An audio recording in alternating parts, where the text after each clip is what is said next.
So this lady, she gets on the phone and she lights me up.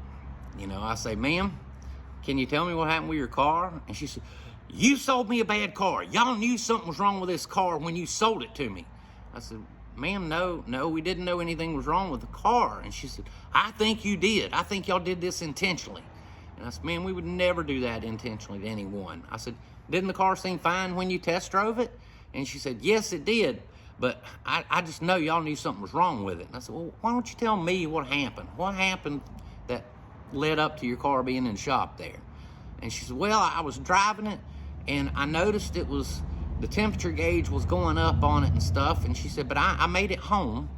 I said, all right, so you made it home. I said, when you made it home, did you look under the car to see if it was leaking or anything? And she said, well, I did. She said, and I could hear it. She said it was make a sizzling sound. She said, and I did see a puddle on the ground. And I said, when you were driving it, was it like really hot, like all the way up? She said, I don't know. She said, it was when I drove it over here to the garage. I said, okay. Now, she's drove the car when it's hot.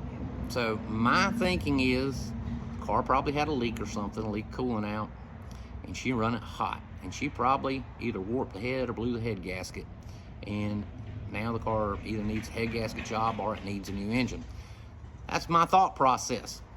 So, you know, I want to help the lady out. I do, because she was a nice lady when she bought the car. Now, I understood her being upset. I did. And I understood her lack of knowledge about the car. Maybe she didn't know she wasn't supposed to drive it while it's hot. But there is no warranty company out there anywhere, no service contract out there anywhere that is going to warranty a head gasket when you admittedly drove the car when it was pegged.